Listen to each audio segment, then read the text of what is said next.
this is Twilight, the last true career man left on the planet. And he's on a mission to save the world. To do this, he needs to infiltrate this diplomat's inner circle. Literally just to find out if he's evil or not. Like, the guy could be doing absolutely nothing wrong, and they've just wasted the best spy in the world's time. But then again, he could be Stalin 2.0. To infiltrate the inner circle, he needs to complete the hardest challenge known to man. Getting married to a woman. Also, he needs to have a kid. But kids are like rabbits. They're everywhere. And just like rabbits, you can just take one from the park and bring it home. So that's exactly what Twilight does. But the child he takes home can read minds. And she quickly realizes the same thing we do. That like any true career man, Twilight really shouldn't be allowed to have children. Now for the first gamble of Twilight's plan. To enter the diplomat's inner circle, Anya has to be part of an elite school. And to do that, Anya has to pass the school's entrance exam, which is super hard. And the child he took from the park is super dumb. And he should have known this from the start. Because once again, children are just like rabbits. You never see the smart ones because they're hiding from predators. Just like the smart children are hiding from predators. But Anya cheats the exam, because who could stop her? Once she passes the exam, there's an interview that they need to do. And both parents have to attend. Now since Anya is a park child, she has no parents. So Twilight, now going by the name Lloyd, has to find a wife. And women always say that they want to settle down and get married. And if that's true, why is it so hard to find someone who will settle down and marry you? Anyway, Lloyd is also struggling to find someone until he meets somebody just as unfit to be a parent as he is. Her name is Yor, and she's a total loser. She's literally me! She's hanging out at this party she was invited to all alone.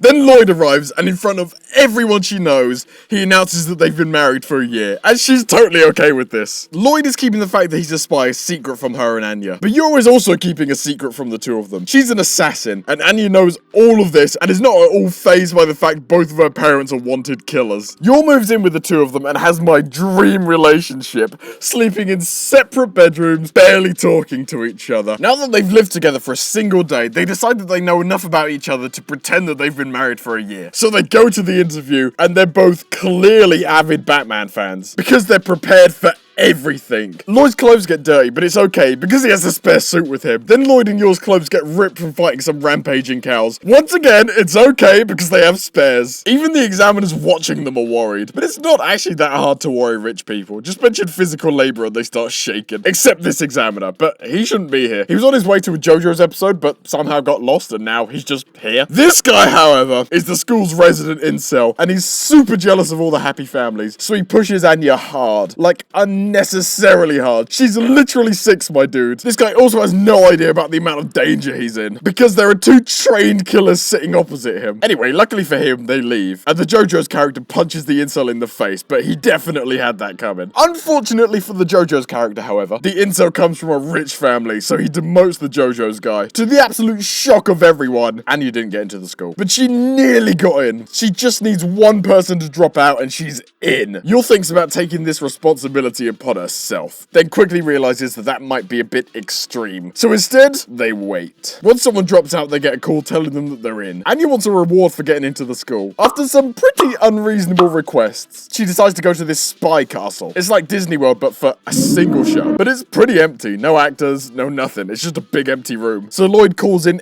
every agent in the country so they can all just mill about in the castle. Then to make it more interesting, this guy who I forgot the name of. Well, I say this guy. It was Anya's idea and she's just using him as a vessel. She wants Lloyd to come save her and all the actors to try and stop him. Lloyd powers through all the actors with ease. But then the final boss is the most terrifying creature known to man, a drunk wife. And she nearly kills him! Luckily for Lloyd though, the alcohol knocks her out. Moving on to Anya's first day of school, Lloyd manages to pull some strings and puts Anya and the target's son in the same class, so they can become friends. But Anya has other plans.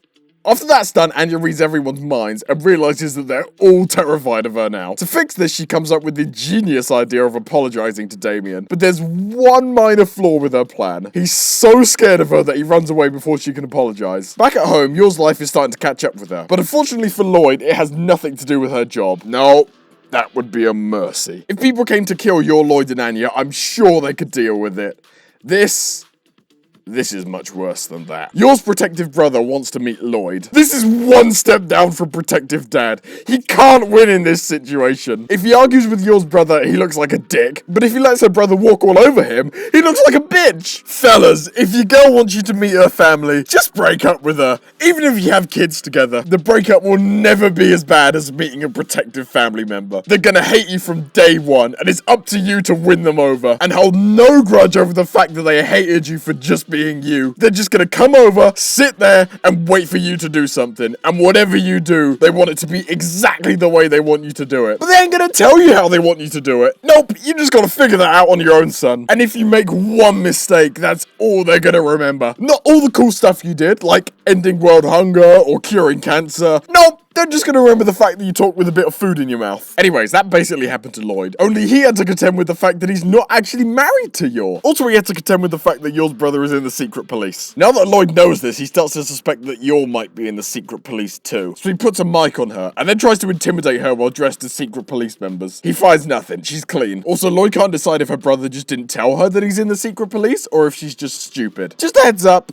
It's both. On a happier subject, Anya is currently fighting for her life in a game of dodgeball. This predator somehow convinced everyone that he's a child, and he's now in a class full of 6-year-olds playing dodgeball. And somehow, in an anime about an assassin, a spy, and a mind reader, this dodgeball game is the most intense part, and it's amazing. Damien sacrifices himself, putting their differences aside, so that Anya can save the team and win. And then she fumbles immediately. Damien now hates her even more. To get Anya some extra credit, Lloyd takes her to the hospital to volunteer, and she sucks at everything, to the point where the people in the comas were more helpful than she was. On their way out, Anya reads the mind of a boy and feels him drowning, so she rushes into the swimming pool to save him, and then she starts drowning as well. Lloyd actually does the saving, but gives Anya all the credit so she'll look better at school. To celebrate saving that boy, Anya is rewarded by a dog, and everyone wants one for a different reason. Anya wants one because dogs are cool, Lloyd wants a guard dog to defend the house, and Yor is scared that the dog will rip Anya to shreds, so she doesn't really want a dog. A few days later, after an intense side quest, Lloyd comes home, and he hears his neighbors getting suspicious about this loving family man who seems to never actually spend time with his family. So Lloyd, currently suffering from extreme exhaustion, takes his family to the aquarium. Unfortunately, he has to take the train to get there, and he gets all of his assignments at the train station. And his spy master? Spy boss? Spy mother? No, that doesn't sound right. The person who gives him missions corners him and tells him that the next mission just so happens to be at the aquarium, so he doesn't really have a choice but to accept. Lloyd was perfectly happy to just leave Yor and Anya on their own and do the mission quickly, but Yor spotted their neighbors and invited them to join them for the day. So both the main mission and Lloyd's mission to look like a loving family man are in jeopardy, but he sneaks off anyway, temporarily kidnaps someone, then kidnaps a penguin, retrieves the data, then wins a massive penguin plushie, gives it to Anya, making his neighbors think he's the greatest father known to man. And we're going to end it there, because if the studio couldn't be asked to do all 24 episodes in one go, then neither can I. Subscribe for Spy Family Part 2 and other anime related content. Let me know what you thought of the video and how I can improve, and I'll see you in the next one.